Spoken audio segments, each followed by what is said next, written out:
할렐루야. 오늘 예배에 주님을 기대하며 주님께 목마른 마음으로 나오신 여러분을 주님을 환영합니다. 이 시간 같이 일어나셔서 주님께 다 같이 찬양해 보겠습니다. 우리 주님을 바라며 같이 찬양합시다.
인자하심이 하늘에 있고 주의 진실하심이 공중에 사무쳤으며 주의 의는 하나님의 산들과 같고 주의 심판은 큰 바다와 같습니다.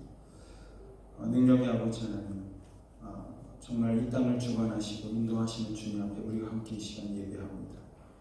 오늘 특별히 청지기 주일 예배로 주님 앞에 예배할 때 올 한 해 동안 섬김을 다짐하며 주님 앞에 헌신하는 당신의 모든 맡은 자들, 청지기들에게 하나님의 은혜가 더해지게 하시고 우리들 모두가 또한 주님 앞에 온전한 헌신을 드리는 그런 것을 다짐하는 오늘의 예배가 되게 하여 주옵소서. 예배 가운데 성령님 함께 하시길 소원합니다.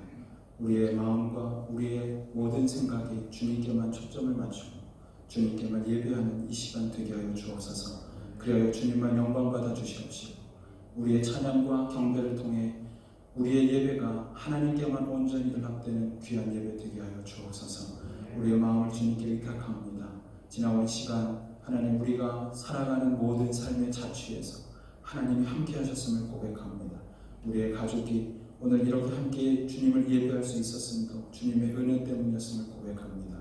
올 한 해도 하나님께서 은혜를 부어 주시옵시고 우리를 돌봐주시사 하나님의 돕는 은혜로 이 삶을 잘 살아갈 뿐 아니라 주님께 영광되는 우리 교회와 가정이 되도록 주께서 인도하여 주옵소서. 그럼에도 불구하고 주님 앞에 우리가 잘못 행하였던 모든 죄악을 주님 앞에 고백합니다.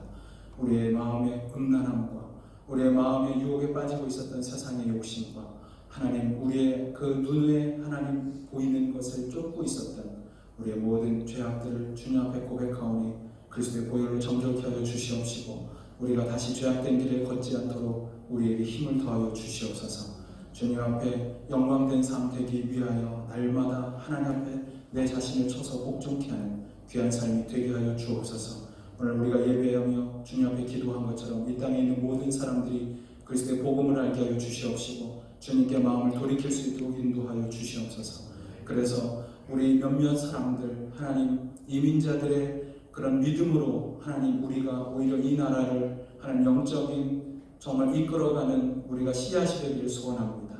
많은 이들이 주님을 떠나가고 주님을 모르고 있고 주님께 온전히 예배하지 못하는 이 사회를 주님 불쌍히 여겨 주시옵시고 그것을 위해 그리스도의 복음을 위해 헌신하는 우리 교회가 되게 하시며 우리의 삶이 될 수 있도록 주께서 붙들어 주시옵소서. 우리 교회 다음 세대를 주님 앞에 의탁합니다. 주님께서 저들 위해 함께하여 주셔서 이 세상의 잘못된 가치관 속에서도 거룩한 가치관을 세워가며 하나님 앞에 쓰임받는 귀한 인생 될 수 있도록 그리고 그것을 꿈꾸며 주님께서 인도하는 그 삶이 가장 영광스러운 것임을 마음에 새기며 살아가는 우리의 자녀 세대가 다 되게 하여 주시옵소서. 오늘 우리가 함께 예배할 때 주님의 영광 보게 되길 소원합니다. 주님이 임재하여 주시길 소원합니다. 오늘 주님 앞에 사모하여 나온 이들의 마음 가운데 성령님 회복의 역사가 있게 하여 주시옵소서. 아픈 자들을 주여 치유하여 주시옵소서. 우리의 갈급함을 주님께서 충만케 하시고 만족케 하여 주시옵소서. 그런 오늘의 예배가 되기를 간절히 소원하며 주님 앞에 예배할 때 우리의 물질을 드립니다. 우리의 시간을 드립니다. 주님 모든 것 기쁘게 받으사 하나님 나라 위에 사용하여 주옵소서. 오늘 주님께 의탁드리며 이 모든 말씀 우리 주 예수님의 이름으로 기도합니다. 아멘. 자리에 앉아주시고 함께 예배하는 모든 성도님들 함께 예배하는 분들을 주님으로 환영합니다. 오늘 특별히 올 한 해 섬긴 청지기들을 임명하는 시간으로 함께 예배하도록 하겠습니다. 이번 주간에는 주보를 보시면 제가 2주간 교회 정휴가 계획이 있어서 셋째 주까지 목요일에는 휴강이 되는 것 기억해 주시면 좋겠고요. 오늘 예배 후에는 리모룸에서 바로 팀장 모임이 있도록 하겠습니다. 매달 홀수달 첫째 주에 모임이 있습니다. 지난주 야외에서 예배가 있어서 우리가 모이지 못했고요. 여러분 기억해 주시고 함께 해주시면 좋겠습니다. 교회 달력을 오늘 나눠드리려고 했는데 달력에 뭐가 잘못 들었는지 다시 한국으로 돌아갔어요. 오클랜드 온 건 다른 거예요. 잘못 왔고 그리고 그 출발 직전에 다시 한국의 지구촌교회로 가버려서 거기서 뭘 빼고 다시 보냈습니다. 그래서 좀 많이 늦어질 것 같습니다. 여러분 죄송하고요. 좀 시간 맞춰서 드리려고 했는데 잘 안 되는 것 같네요. 오는 대로 바로 드리도록 그렇게 하겠습니다. 그래서 이번에 탁상형으로 해서 전체적으로 다 준비되는데 여러분들이 준비되는 대로 각 가정에 나눠드리도록 하겠습니다.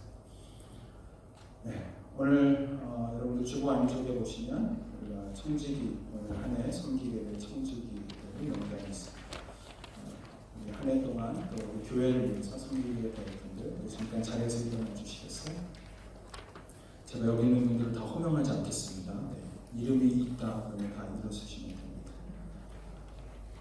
자, 제 말을 못 알아들으신 것 같은데, 자, 우리 목자, 우리 엘더, 각 팀원들, 또 교사, 재직이십니다.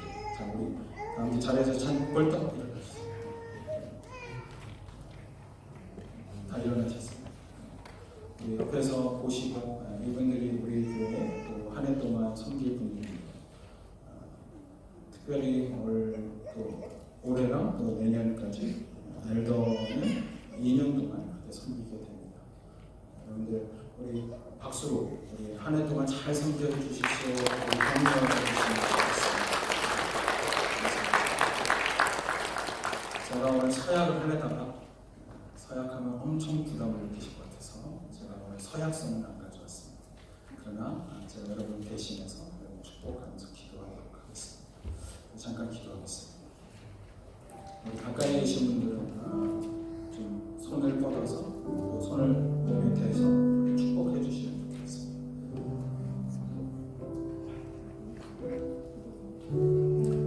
하나님, 올 한 해를 주님께 의탁하며 우리 교회 공동체를 위해서 우리 교회에 있는 영혼들을 섬기기 위해서 주님 앞에 헌신한 이들이 여기 서 있습니다. 우리의 어떤 능력이나 우리의 어떤 은사가 탁월해서 이 자리에 서 있는 것이 아니라 하나님 아버지의 전능하심을 바라보며 그저 영혼을 향한 마음에 불붙는 마음으로 주님 앞에 서서 주님을 경배하고 영혼들을 섬기기를 원합니다. 섬길 수 있는 마음을 허락하여 주셔서 감사합니다. 환경과 상황과 시간이 허락해서가 아니라 주님 앞에 헌신할 수 있는 마음을 주셨기에 오늘 이 자리에 우리 교회 청지기들이 있어 주님께서 저들의 가는 길을 인도하여 주옵소서. 주님의 영광 위에 드려지게 하시고 무엇보다 영혼을 섬길 때 무릎을 꿇고 눈물을 흘려가며 진심으로 한 영혼을 주님 앞에 드리는 일에 온전히 헌신되는 우리들 모두가 되게 하여 주옵소서. 그럴 때마다 하나님 나라의 영광스러운 그런 당신의 놀라운 멸류관이 준비되는 것을 기억하며 우리가 영원한 나라를 위하여 여기서 있는 잠깐의 시간을 드리며 귀하게 주님 앞에 쓰임만 모두가 되게 하여 주옵소서. 특별히 한 해 동안 그리고 내년 동안 섬기게 될 우리 한경원 집사님, 박태진 집사님, 엘더분들 주님의 이름으로 축복합니다. 주님께서 좋은 리더십으로 하나님의 지혜로 성령의 임재로 인도하여 주시옵소서. 우리 교회 각 팀을 섬기는 우리 김지은, 박상아, 김정아, 권선주, 명옥희 집사님, 주님께서 팀장으로 섬기고 하늘의 영이 임하게 하여 주시옵시고 주님의 지혜로 주의를 감당케 하여 주옵소서. 어려운 중에도 주님 앞에 헌신하기로 다짐하고 자매를 섬기는 임미옥 집사님을 축복합니다. 힘겹지만 자녀들을 위해 자신을 드리고 있는 우리 정명희 집사님, 또 김우영 집사님, 고성수 집사님을 주님 앞에 올려드립니다. 우리 다음 세대를 책임지며 또 우리 교회에 있는 모든 살림을 책임져가는 한 명 한 명이 주의 은혜가 있게 하여 주시옵소서. 섬김 이후에 눈물로 씨를 뿌린 자가 거두게 되는 기쁨의 단이 있게 되기를 소원합니다. 주여 인도하여 주시옵소서. 특별히 우리 교회 각 목장을 섬기는 이들이 있습니다. 주님께서 목장으로 영혼을 섬기는 일이 얼마나 쉽지 않은지 우리 주님이 더 잘 아십니다. 그러나 우리의 목자장 되시는 예수님을 따라갈 때 우리의 목자들은 주의 일을 온전히 영광스럽게 기쁨으로 감당할 수 있도록 주께서 이 하는 길을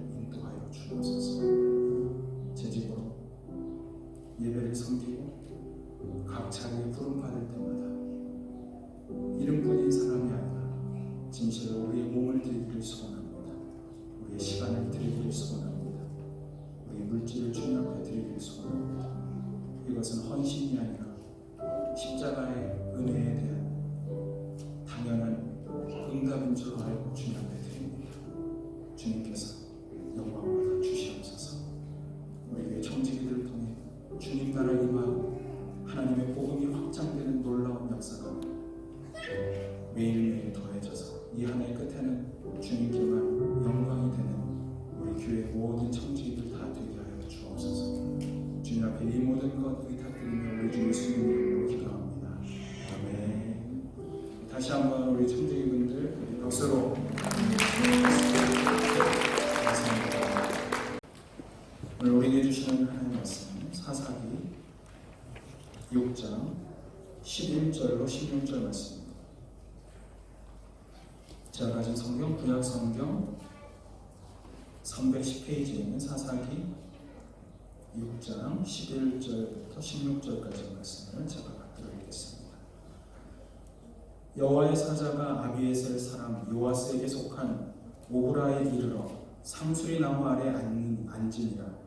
마침 요아스의 아들 기드온이 미디안 사람에게 알리지 아니하려 하여 밀을 포도주 틀에서 타작하더니 여호와의 사자가 기드온에게 나타나 이르되 큰 용사여 여호와께서 너와 함께 계시도다 하매 기드온이 그에게 대답하되 오 나의 주여 여호와께서 우리와 함께 계시면 어찌하여 이 모든 일이 우리에게 일어났나이까.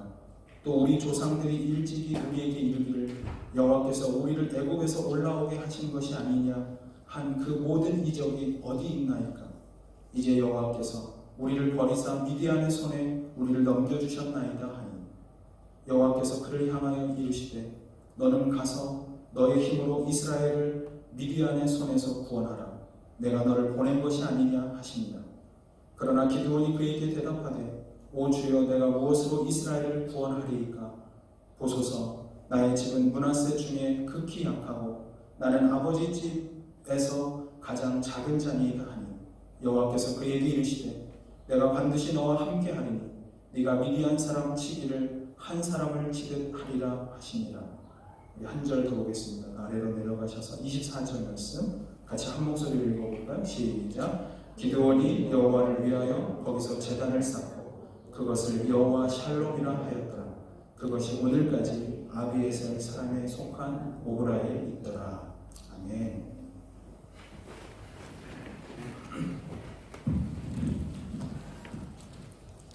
오늘 이 말씀으로 사사기 6번째 시간 우리를 부르시는 하나님이라는 제목의 말씀을 나누려고 합니다. 이스라엘 사람들이 하는 인사가 있습니다. 거의 매일같이 하는 인사인데요. 뭐냐 하면 샬롬이라는 것입니다. 평강을 빕니다. 당신에게 평강이 있기를, 그런 의미에서 샬롬이라고 말하죠.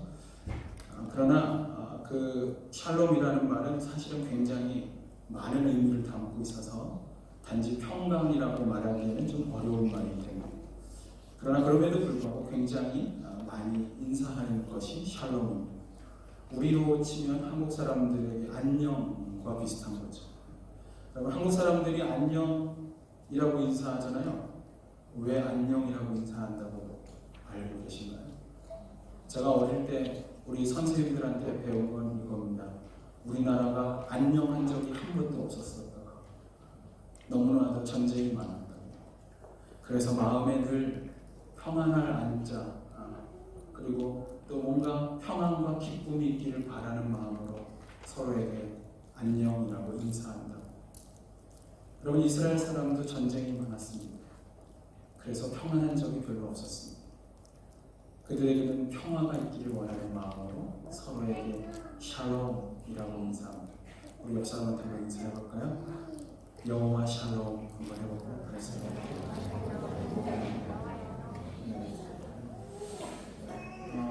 그래서 이 샬롬을 영어로 peace 이렇게 많이 번역을 해놨습니다. 평안함이 있기를 원해서, 평화가 있기를 원해서. 그러나 여러분, peace는 좀 샬롬의 의미를 다 담아내지 못하는 것 같아요. 샬롬이라는 말의 히브리 원래 의미는 이런 의미입니다. 완전하게 하다, 온전하게 하다. 그냥 평화를 주는 정도가 아니라 우리가 생각하는 평화는 싸움이 없는 거예요. 전쟁이 없는 거예요. 그러나 진정한 샬롬은 뭐냐면 싸움이 없는 정도가 아니라 내가 맺은 모든 관계 속에서 하나님이 모든 것을 완전하게 만드신 상태가 되는 거예요. 내가 사람들을 만나든 내가 사업을 하든 내가 어떤 일을 하든 그리고 내 자녀와의 관계 속에서 우리 안에 이렇게 좋을 수 없을 만큼 하나님이 좋게 만들어 놓으셔서 정말 이것은 완전해, 완벽해 라고 내가 느끼는 상태. 그럼 그것이 샬롬입니다. 그래서 영어로 옮기면 피스보다는 한때 한국 사람들한테 엄청 인기 있었던 말이 있어요. 유행처럼 번진 말. 그게 뭐냐면 웰빙입니다. 웰빙. 정말 샬롬에 가까운 말은 웰빙입니다. 당신이 정말 웰빙, 잘 존재하고 있습니다. 영어로 또 다른 표현이 있다면 holiness, wholeness, 충만함, 혹은 integrity, 속과 겉이 다 완전한 하나님의 평강으로 가득한 상태. 오늘 우리가 함께 읽은 이 말씀에 기드온이 나옵니다. 기드온이 있었던 그 시절에는요, 샬롬하지 않았습니다. 이스라엘 사람들에게 샬롬이 깨어진 상태였습니다. 어느 정도였냐 하면 사사기 6장인데 1절, 2절, 3절, 4절, 5절을 읽어보면 이 사람들이 농사철이 돼서 봄에 씨를 뿌리려고 그러면요, 미디안, 요단강 동쪽에 있는 미디안 사람들이 쳐들어옵니다. 7년 동안 미디안 사람들이 압제를 받는데, 여러분, 미디안 사람들은 이스라엘 땅을 점령해서 지배하지 않고 옆에 있다가 때가 되면 나타나서 괴롭히면서 지배합니다. 여러분, 농장에서 일을 하는데 여러분, 파종을, 씨를 뿌리기 시작하려고 하면 여러분, 씨는 안 먹잖아요. 우리가 옛날에 들었죠. 농부 아저씨 아무리 배고파도 씨는 먹지 않습니다. 내년 농사 지어야 하기 때문에. 여러분들이 사업을 하면 자본금 절대로 쓰지 않습니다. 그죠? 투자하고 마지막 결실을 걷기 위해서 갖는 것은 그건 절대 쓰는 게 아니에요. 그런데 그거를 투자하려고 하는 순간, 씨를 뿌리려는 순간에 항상 미디안 사람들이 낙타를 타고 나타납니다. 낙타를 타고 나타났던 일이 이겁니다. 이 나라에 보면 그 굉장히 큰 트럭 같은 거 있죠. 이스라엘 사람들은 마차도 안 타고 다니는, 그냥 걸어 다니는 수준인데 엄청나게 큰 트럭, 스캐니어 이런 거 같은 거 끌고 와서 온 밭을 다 그냥 쑥대밭을 만들어 놓고, 그리고 씨까지 싹 다 가져가고, 성경 이름으로 이렇게 돼 있어요. 양도 가져가고 소도 가져가고 나귀 새끼까지 다 가져갑니다. 농사지을 씨를 가져가는 건요, 그냥 죽다는 얘기예요. 사람들이 너무 괴로웠습니다. 낙타가 와서 다 짓밟아 놓으니까 평지에서 살 수가 없어서 이 사람들은 어디 가서 살았냐면 산 속에 살았습니다. 산에 사는데 집을 지을 수가 없어서 어디 살았냐? 여우나 늑대가 들어가서 사는 굴 속에 사람이 들어가서 삽니다. 이따가 제가 사진 보여줄게요. 산 아래로 내려올 수가 없는 거예요. 이스라엘에 샬롬이 없었습니다. 나라에 샬롬이 없으니까 그 나라 백성인 이스라엘 백성들에게도 샬롬은 없었습니다. 그런데 하나님이 샬롬이 없는 이스라엘을 불쌍히 여기시고 그들의 기도 가운데 응답하셔서 그들을 만나주십니다. 기드온을 만났습니다. 기드온에게 하나님을 만난 그 순간 샬롬의 하나님이 경험되기 시작했어요. 그리고 기드온은 그 하나님으로 인해서 자신이 충만케 되고 온전케 되고 그분이 나를 완전하게 바꿔놓고 있다는 사실을 경험합니다. 그래서 그가 하나님을 만난 자리에 이름을 이렇게 붙였어요. 여호와 샬롬. 그분 앞에 예배하고 그분 앞에 예배했던 그 자리에 여호와 샬롬, 사사기 6장 12절 말씀. 왜냐하면 그는 하나님을 만난 순간 나에게 없었던 샬롬이 다시 회복되는 것을 경험했기 때문에. 성도 여러분, 여러분은 샬롬 하십니까? 아까 서로에게 이런 의미를 갖고 정말 샬롬이라고 인사했나요? 여러분의 모든 관계에서 하나님이 이보다 더 좋을 수는 없다고 생각할 만큼 온전한 관계를 여러분은 만들어가고 있습니까? 이미 새해가 시작되고 올해 정말 벌써 거의 열흘 가까이 지나가고 있는데 여러분 웰비 잘 지내고 계십니까? 만약 그렇지 않다면 바로 그런 우리가 샬롬의 하나님을 만나야 합니다. 그렇다면 샬롬의 하나님은 과연 어떻게 기도를 만나 주셨을까? 우리가 언제 하나님의 샬롬을 경험할 수 있을까? 첫째로 우리의 삶의 기초가 흔들리는 날, 우리의 삶의 밑바닥부터 흔들리기 시작하는 날 우리에게 하나님의 샬롬이 필요합니다. 자, 오늘 본문 말씀이 시작되는 배경이 되는 말씀인데 우리 사사기 6장 3절부터 4절 같이 한번 읽어볼까요? 사사기 6장 3절과 4절 같이 한번 읽어보겠습니다. 큰 소리로 시작. 이스라엘이 파종한 때가 되면 미디안과 아말렉과 동방 사람들이 치러 올라와서 진을 치고 가사에 이르도록 토지 소산을 멸하여 이스라엘 가운데서 먹을 것을 남겨두지 아니하며 양이나 소나 나귀도 남기지. 미디안은 여러분 요단강이 있으면 이스라엘 사람들은 요단강의 서쪽에 위치하고 있었어요. 그런데 그 동편에서 미디안이 쳐들어오는데 가사는 서쪽 끝에 지중해 옆에 있는데 오늘날 가자지구, 여러분 옛날에 팔레스타인 사람들 침공하고 공격했던 가자지구, 쉽게 얘기하면 동쪽에서부터 와서 서쪽을 다 횡단할 만큼 이스라엘을 관통해서 싹 다 쓸어가 버렸다, 다 죽여버려버렸다, 거의 이렇게 보시면 돼요. 얼만큼이었냐? 이스라엘 땅에 있는 모든 농사진 것을 다 가져갔다. 4절에 보면 온 땅의 소산물을 가져갔다. 농사진 것, 쉽게 얘기하면 한 해 동안 내가 벌어들인 모든 것을 싹 가져갔습니다. 4절 끝에 가면 그리고 이스라엘에 먹을 것이 뭐였다? 하나도 남지 않았다. 이 사람들은 굶어 죽어가기 시작합니다. 2절을 보면 산에다가 불을 켜고 살았습니다. 여러분 사진 한번 보세요. 저기 구멍 보여요? 굉장히 작아서 잘 보이지도 않죠?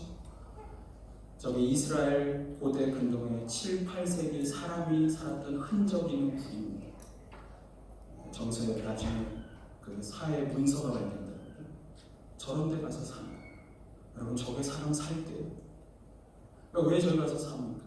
낙타는 올라가기는 잘 올라가거든요. 내려올 때는 못 내려와요. 그러니까 저기는 올라오기도 어렵고 내려가기도 어려운 저런 데 가서 사는 거예요. 원어로 보면 웅덩이와 굴이라는 의미는 짐승이 사는 굴. 근데 거기에 간신히 사람이 들어가서 살기를 7년을 그렇게 살아요. 여러분 제가 중앙아시아 크즈로르다에서 옛날 고려인들이 살았던 곳에 갔어요. 중앙아시아에 가면 예전에 일제시대 때 그 만주 건너편에 있었던 그 어딥니까?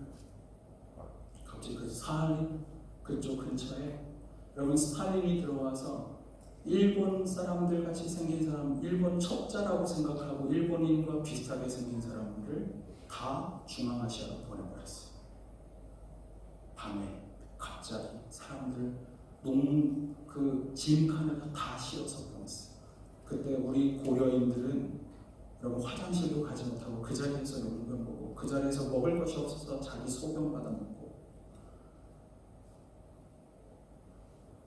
유일하게 갖고 있었던 종자씨 그거 들고 갔어요. 그리고 수많은 아이들과 어린이들이 죽었어요. 그리고 그곳에 정착해서 한국 사람들, 고려인들이 어떻게 했는 줄 알아요? 살 곳이 없어서 그냥 러시아 사람들한테 던져놨거든요. 너무 추워서 땅을 파고 땅굴에서 두더지처럼 살았어요. 제가 20대 후반에 대학생들과 함께 거기 가서 엄청 물들어 갔어요. 근데 아십니까? 중앙아시아에 채소가 재배돼요. 그때 종자씨로 들고 간 한국 사람들이 전해져서 중앙아시아에 밭이 생겼어요. 농사 짓는 거 한국 사람들이 고려인들이 가르쳐줬어요. 제가 오늘 왜 얘기하냐면 이스라엘 사람들이 그런 고난을 당해요. 두더지처럼 사는 거예요.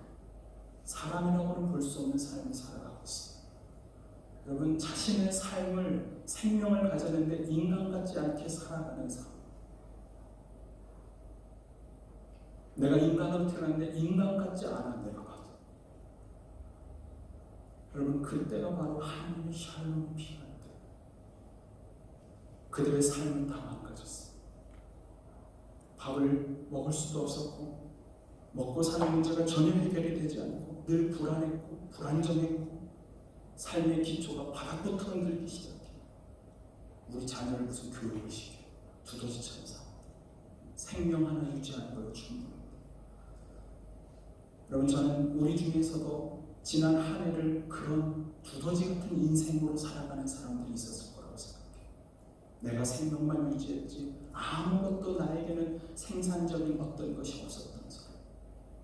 아니 지난 수세월 동안을 수년간을 이 땅에서 살아가면서 나는 이보다도 더한 고통 속에서 내가 왜 살아야 하는지를 모르면서 인생을 흔들리며 그렇게 살아왔던 사람들이 우리 안에 있지 않습니까?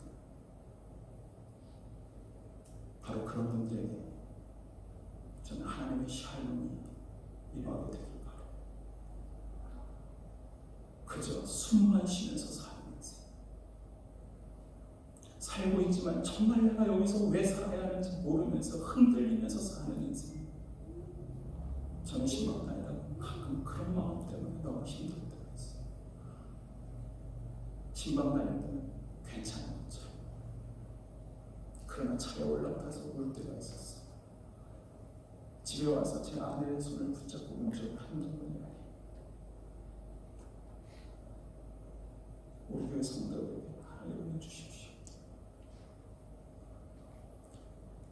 너무너무 힘겨운 삶을 살아가는 저들에게 하나님 샬롬이 있었으면 좋겠어요.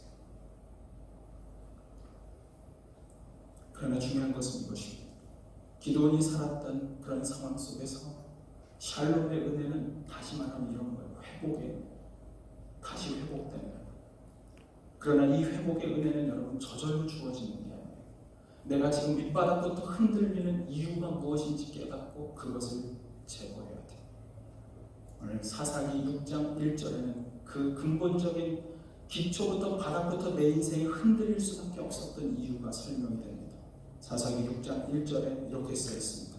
이스라엘 자손이 또 여호와의 목전에서 악을 행함으로 여호와께서 7년 동안 그들을 미디안의 손에 넘겨주시죠. 무엇이 문제입니까? 하나님 앞에서 악을 행한 것입니다. 우리의 삶이 바닥부터 흔들리는 이유, 하나님 앞에 내가 깨닫지 못했지만 어떤 죄악이 숨었기 때문입니다.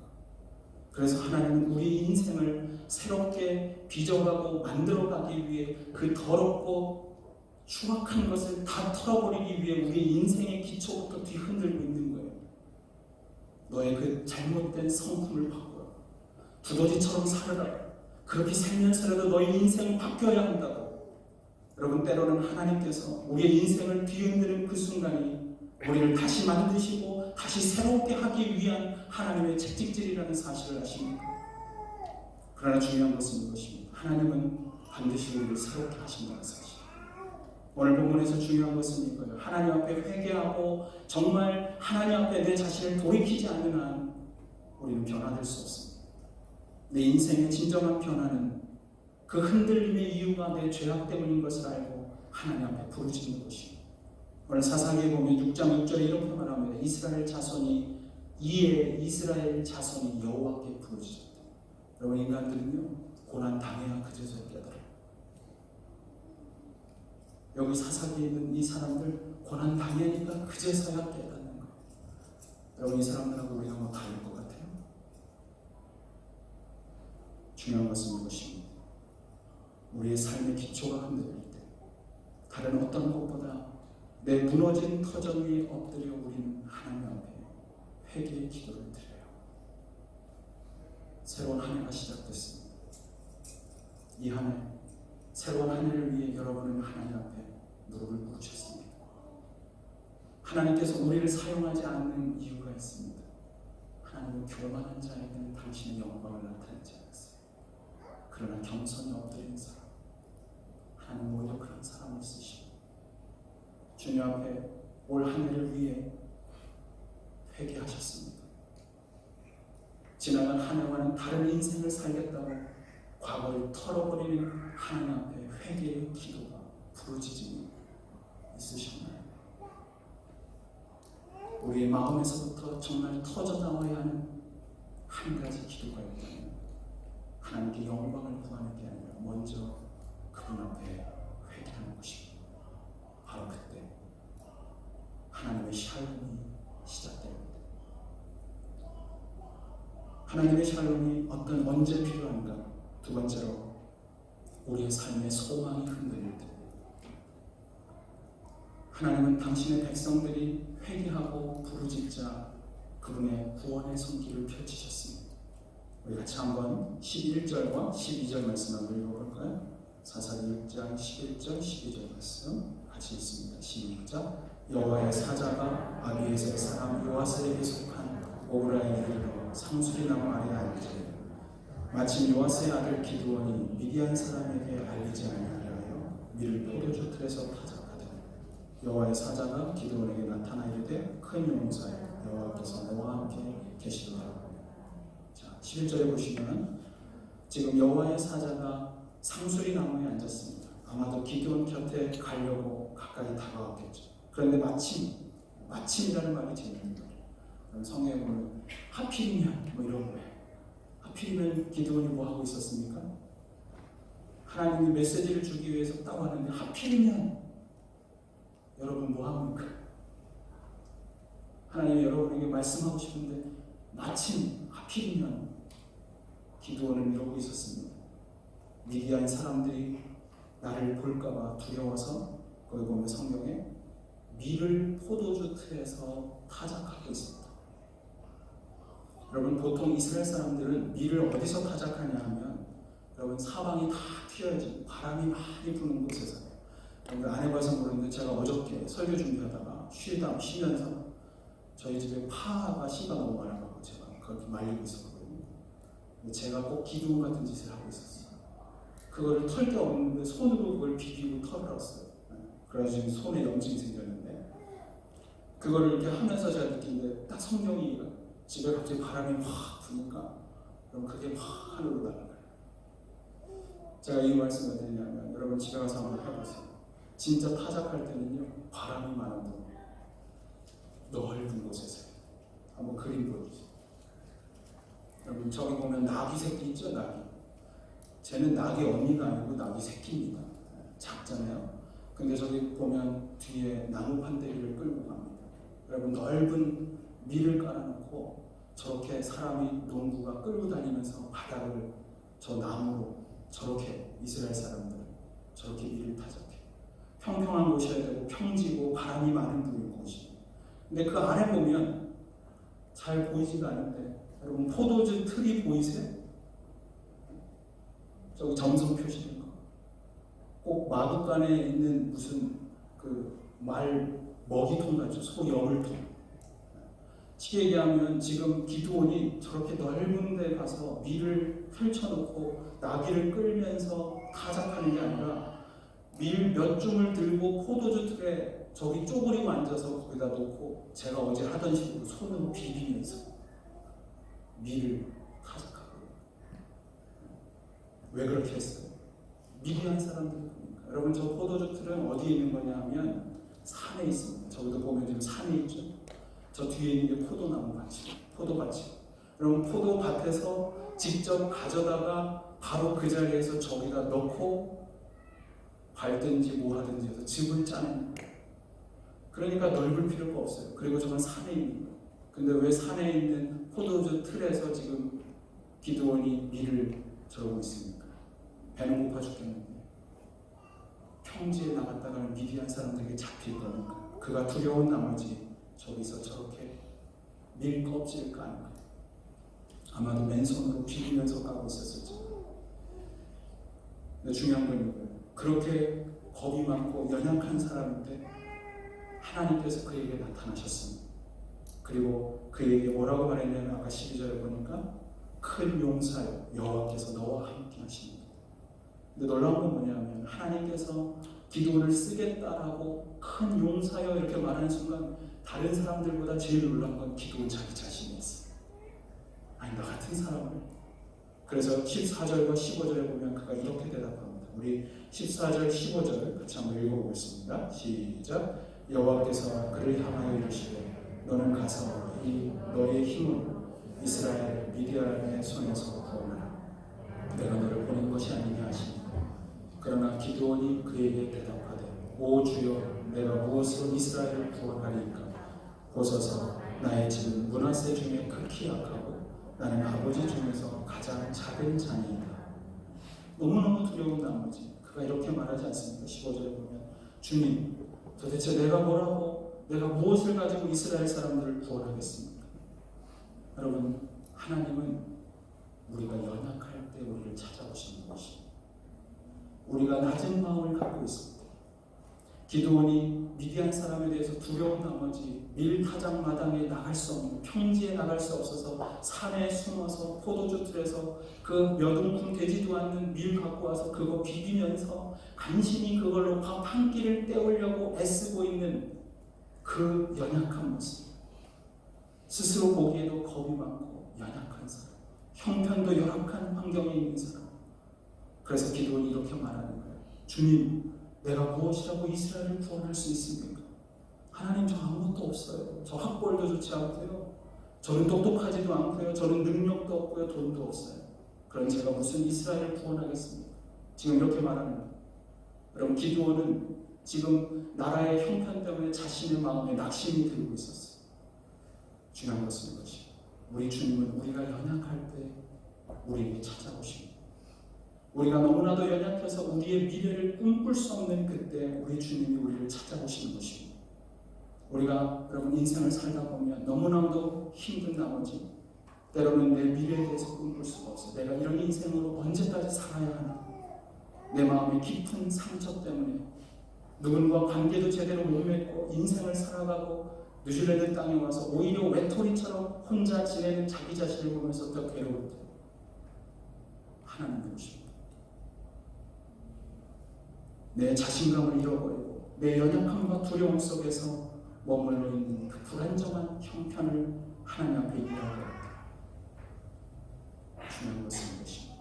하나님은 그때 기도를 만나주셨습니다. 오늘 우리도 하나님을 만나야 할 때가 아닐까요? 우리의 연약함은 하나님의 시작인 것입니다. 우리의 절망은 하나님의 회복의 시작인 것입니다. 주님께서 우리의 기초를 흔드신다면 여러분 하나님 앞에 기도하십시오. 하나님, 저는 죄인입니다. 저는 연약합니다. 저에게 샬롬의 은혜를 허락하여 주옵소서. 하나님이 반드시 우리를 다시 회복시키실 것입니다. 언제 우리가 하나님을 만나고 하나님을 만날 수가 있고 찾아오실까? 세 번째로 우리의 가능성을 보여주시고자 할 때 하나님은 우리를 찾아오십니다. 하나님께서 우리에게 오시는 또 다른 이유는 우리의 미래를 보시고 우리를 향한 하나님의 메시지를 주시고자 할 때, 자, 샬롬의 은혜가 기드온에게 어떻게 임했는가? 12절에 나오는 12절 다시 한번 읽어볼까요? 12절 시작. 여호와의 사자가 기드온에게 나타나 이르되 큰 용사여 여호와께서 너와 함께 계시도다. 이 말을 듣는 순간 얼마나 놀라겠어요. 여러분 생각해보세요. 저 굴 속에 7년을 살면서 제대로 밥 한 끼를 못 먹어서 아마도 하루에 한 끼 먹었을지 몰라요. 어디서 얻었는지 밀 그 몇 줌을 간신히 가져와서 산에서 그걸 비비면서 사람들 눈에 띌까봐 빨리 이걸 타작해서 가져가서 그 밀 가지고 친구들하고 먹어야지. 여러분 그런 자신을 보면서 그런 내 자신을 볼 때 하나님이 거기서 큰 용사요. 여러분 용사 같겠어요? 자기가 자기를 봐도? 움켜진 배를 줄인 배를 움켜쥐고 있는 자신을 보면서 그는 절대로 신뢰할 수 없었습니다. 그러나 분명히 하나님은 기드온에게 이렇게 말씀하셨습니다. 큰 용사요. 하나님이 너와 함께 계십니다. 정확히 말하면 이것입니다. 내가 너와 함께함으로 너는 큰 용사가 될 것이다. 지금은 용사가 아니지만 나는 너를 보니까 너는 용사가 될 수밖에 없어. 왜냐고? 내가 너를 용사로 만들 테니까.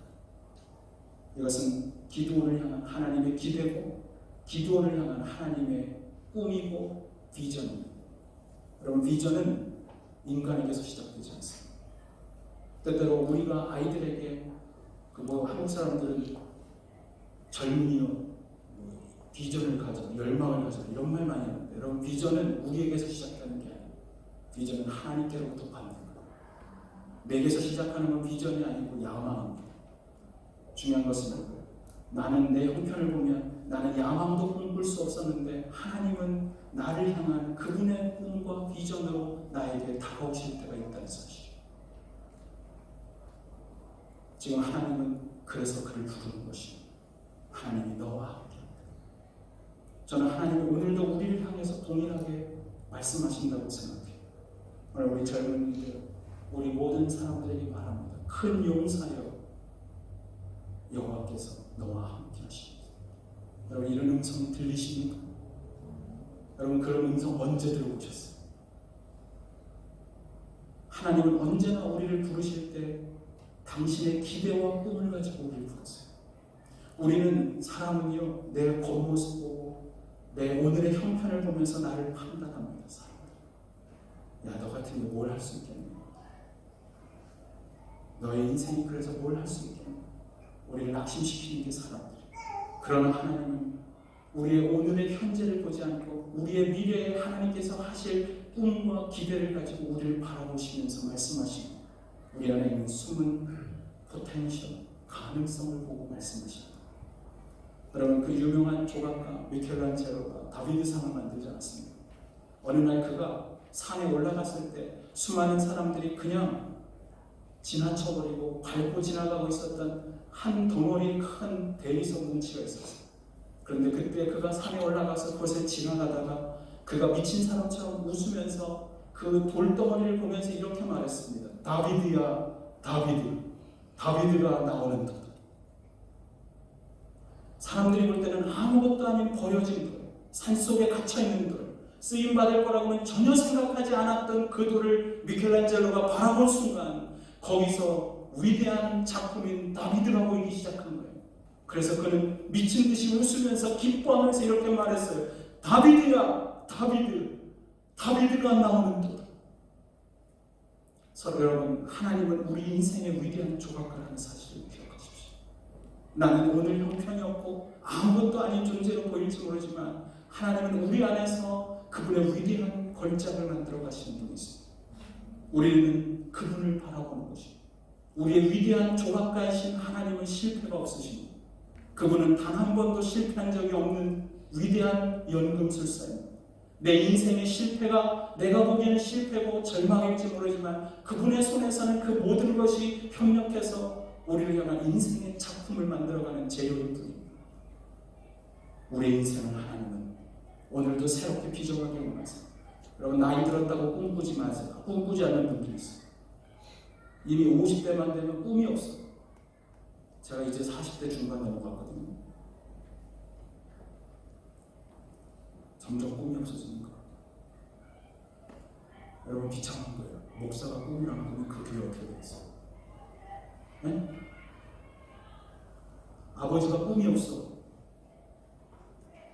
우리 집에 가장이 꿈을 안 꿔요.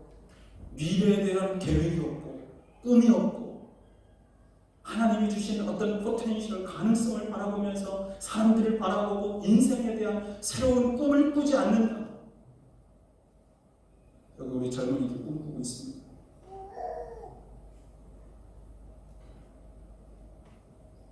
저는 여러분에게 하나님의 꿈이 보여졌으면 좋겠어요. 제가 뉴질랜드 와서 제일 답답한 게 그거예요.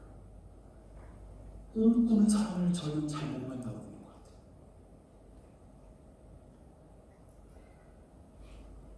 욕심이 없어서인가요? 여러분이 너무 겸손해서 그런가요? 우리가 이 삶에 지금 만족해버렸나요? 저는 우리에게 거룩한 야망이 있었으면 좋겠어요. 하나님이 나를 향해서 바라보고 있는 그분의 시선을 내가 바라보고 그 미래를 함께 바라보고 그것 때문에 가슴 뛰고 내 혈관에 피가 끓는 듯이 그래서 오늘 하루를 이렇게 그냥 허비하듯이 쓸 수 없어.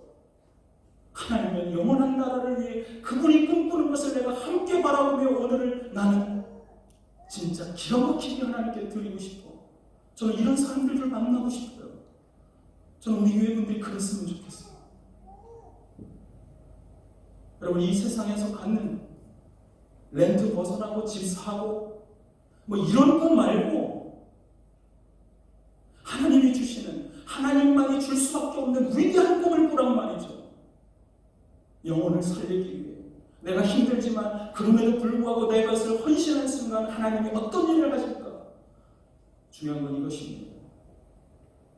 내가 꿈꾸는 게 아니라 하나님이 주셔야 합니다. 여러분, 우리가 잘 아는 수제자라고 말하는 시몬 베드로, 여러분 그 시몬의 이름의 뜻이 뭔지 아세요? 시몬은 잎사귀라는 뜻이에요. 시몬은 원래 인생이 자신의 이름처럼 조금만 바람이 불어도 잎사귀가 흔들리듯 흔들리는 인생을 살았어요. 아침과 오후가 달라요. 여러분, 남편이 아침이랑 오후가 날마다 달라요. 여기 계신 여자분들 같이 살만하겠습니까? 여러분, 어떤 사람 보는데 내가 늘 변화무쌍해. 여러분, 괴로워요. 그런 사람하고 있어요. 무슨 헌신을, 우리 청지기 운명중 헌신한다고 1월에 헌신하는데 2월 됐는데 벌써 모자이크 그만둬야 될 것 같아요. 일관성이 없어요. 베드로. 시몬은 그런 인생 살았어요. 내가 오늘을 살아가는데 날마다 흔들려요.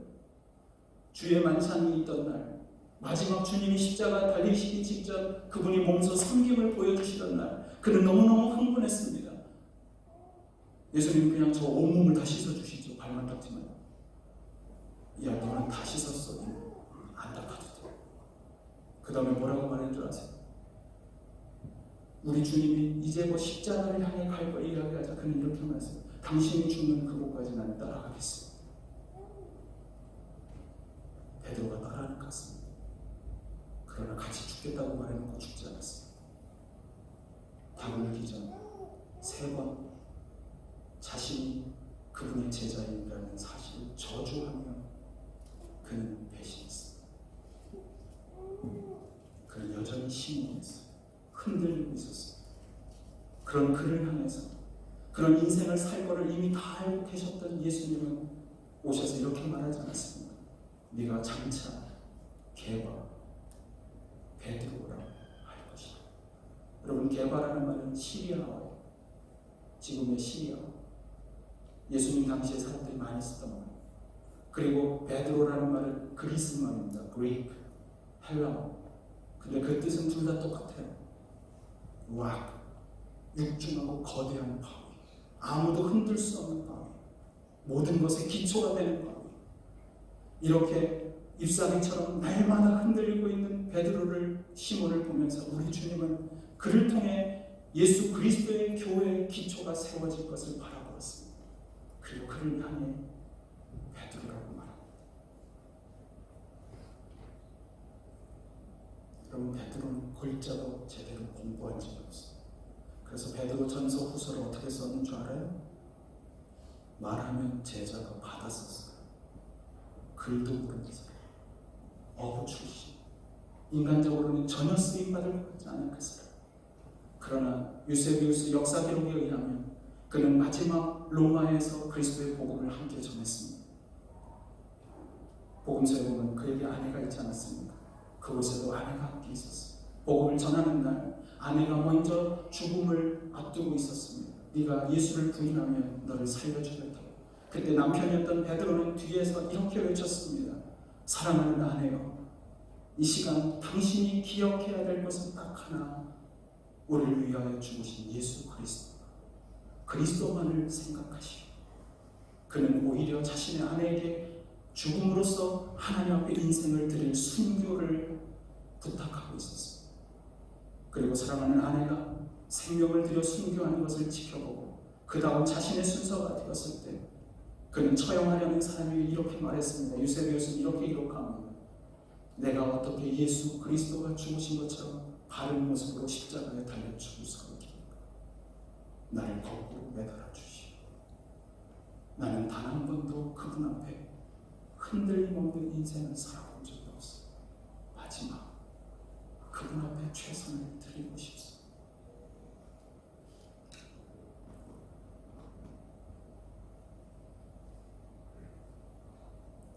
우리 주님은 오늘도 우리 인생의 미래를 보시며 우리를 부르시고, 그리고 반드시 그런 삶을 살도록 주님이 인도해 가시고, 우리가 잘 아는 에베소서 2장 10절은 이런 말씀이 있어요. 우리는 그가 만드신 바로. 원래 바울이 쓴 원어의 의미는 이것입니다. 우리는 하나님 그분의 걸작품이다. 하나님이 형상으로 만든 우리는 그분의 걸작품이다. 우리는 하나님 안에서 모두가 다 마스터피스 걸작. 우리는 모두가 다 예수 그리스도의 피값으로 사신 100만 불짜리가 아니라 예수님짜리 인생인 것입니다. 그렇게 우리는 위대한 하나님의 걸작품의 인생을 살아가게 하실 것입니다. 이 시간에 기도할게요. 혹시 지금의 내 연약함 때문에, 내 부족함 때문에 나에게 소망조차 무너져 내린 사람은 없습니까? 우리 가정의 형편을 보면, 내 돌아가는 상황을 보면 나에게 미래가 없다고 생각하는 사람은 없습니다. 아니, 지나온 시간들을 돌이켜보니까 내 삶은 그저 생명만 유지하려던 밥만 먹고 있었습니다. 나는 어떤 의미도 만들지 못하는 존재였다. 스스로 자책하는 인생을 살고 있지는 않습니다. 그렇다면 하나님의 샬롬이 필요합니다. 기도원에게 찾아오셔서 샬롬의 평화를 주신 그분을 우리가 만나야 합니다. 나의 기초가 흔들릴 수밖에 없었던 죄악의 시간을 회개했으면 좋겠습니다. 그리고 그분 앞에 나의 연약함을 고백했으면 좋겠습니다. 그러면 주님이 우리를 회복의 은혜로 부어주실 것입니다. 이 시간 함께 하나님 앞에 오늘 말씀 받은 것을 가지고 함께 기도하겠습니다. 소리내어 기도합니다. 거룩하신 아버지 하나님, 그렇습니다. 능력의 아버지 하나님, 전능하신 아버지 하나님, 우리의 미래를 보시며 오늘도 다가오시는 그 하나님 앞에 주님 닿습니다. 하나님 인도하여 주셔서 주님 앞에 하나님 섭니다. 하나님, 우리는 연약합니다. 우리는 부족합니다. 우리는 약한 존재일 수밖에 없습니다. 그러나 아버지 하나님, 우리를 쓰시는 줄로 믿습니다. 하나님, 여전히 우리를 향한 꿈과 비전을 가지고 있는 줄로 믿습니다. 하나님, 그것을 붙잡고 나아갑니다. 주여 인도하여 주시옵소서. 오늘 낙심하지 않게 하시고, 오늘 연약하다고 무너져 내리지 않게 하시고, 하나님의 걸작품의 인생으로 부름받은 존재라는 것을 알고 하나님 부르심에 합당한 인생을 살아갈 수 있도록 주여 우리를 인도하여 주시옵소서. 하나님께서 우리를 붙들어 주시길 소원합니다. 아버지 하나님이여, 낙심하고 있는 자들에게 주님 오늘도 큰 용사여 내가 너와 함께한다고 말씀하는 그 음성을 듣게 하여 주시옵소서. 하나님을 신뢰합니다. 하나님만을 따라갑니다. 하나님, 반드시 주님이 위대한 일을 이루실 것을 믿으며 하나님 나아갑니다. 주여 인도하여 주시옵소서. 주님 붙잡아 주시옵소서. 하나님 붙들어 주시옵소서. 오늘 우리가 함께 말씀을 나누지는 않았지만 오늘 본문에 보면 기도는 큰 용사여 내가 너와 함께한다고 말했지만, 하나님이 함께하신다고 했지만 그는 의심했습니다. 여러분, 믿음 생활하다 낙심한 자의 특징은 의심하는 것입니다. 하나님의 음성이 들려도 의심하고, 하나님의 음성을 아무리 들려주어도 연약한 나머지 하나님을 신뢰하지 못합니다. 그러나 여러분 기억하십시오. 내 오늘의 형편과 아무 상관없이 주님은 우리를 새롭게 만들어 가시는 분이십니다.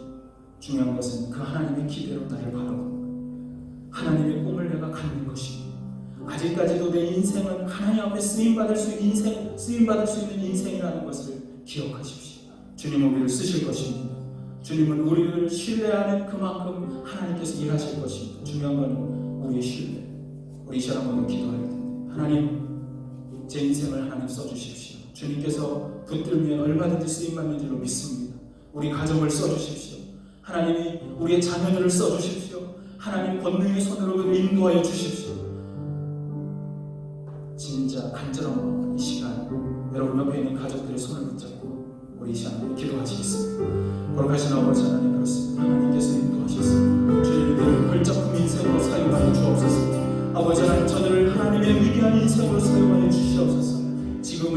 모습을 보면서 좌절하지 않습니다. 지금의 형편을 보면서 우리는 나약해 하지 않을 것입니다. 하나님, 주님께서 인도하여 주시고 주님을 이끌어 주시고 영광스러운 당신의 놀라운 은혜 가운데 우리를 살아가게 하여 주옵소서. 오 아버지 하나님, 주님 바로 의지합니다. 아버지여 이끌어 주시옵소서. 주님이 역사하여 주시옵소서. 하나님 인도하여 주시옵소서. 다 함께 일어나셔서 마지막 찬양을 함께 찬양하도록 하겠습니다.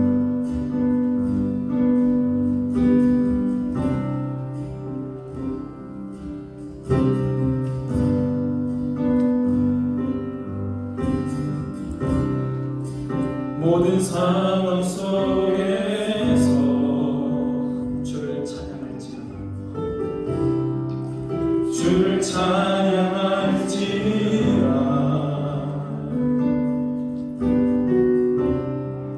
주는 너의 큰 사랑을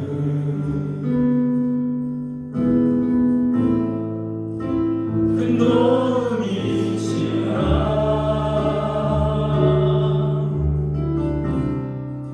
주의 얼굴 구할 때 주의 영을 보사 주의 영을 보사 그 사랑 안에서 주를 보게 하소서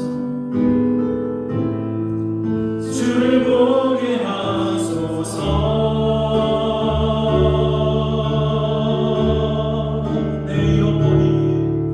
내 영혼이 확정되고 확정되어 싸우니 믿음에 흔들어 주를 바라봅니다. 내 영혼이 확정되고 확정되어 싸우니 믿음에 흔들어 주를 확정되고 확정되어 싸우니 영혼이 확정되고 확정되어 싸우니 믿음에 흔들어 주를 바라봅니다.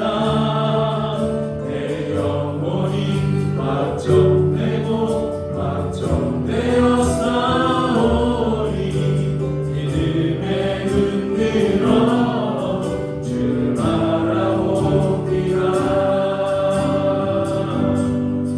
주를 찬양할 때 주의 나라 이미 임했네. 주의 영원한 나라 보게 하소서 보게 하소서. 내 영혼이 확정되고 확정되어 싸우니 믿음에 흔들어 주를 바라봅니다. 내 영혼이 확정되고 확정되어 싸우니 믿음에 흔들어 주를 바라봅니다. 자, 기도하겠습니다. 그렇습니다. 오늘 찬양의 고백처럼 주님을 바라봅니다. 나를 보지 않습니다. 내 형편을 보지 않습니다. 내 자아상은 이미 구겨져 있고 저는 무너져 있지만 나를 향한 하나님의 기대를 바라봅니다. 주님, 우리가 일어서게 하여 주시옵소서. 오늘 내 인생을 걸작품 인생으로 빚어가신 주님을 바라봅니다. 우리의 미래를 열어주시옵소서. 우리의 지금의 현실 속에 파묻혀 살아가는 인생이 아니라 하나님이 주신 꿈과 비전으로 새롭게 날아오려는 우리들 모두가 되도록 이 한 해의 걸음을 주님 인도하여 주시옵소서. 이제는 우리 주 예수 그리스도의 은혜와 하나님 아버지의 사랑과 성령의 내주 교통 인도하심이 큰 용사여 여호와께서 너와 함께 하시는도다. 너는 너의 힘으로 가서 미디안을 치라. 나를 향한 하나님의 기대와 꿈을 바라보는 당신의 사랑하는 백성들의 인생의 걸음 위에 저 자녀들의 인생의 발걸음 위에 이제부터 영원토록 함께하여 주시기를 간절히 축원하며 기도하옵나이다. 아멘.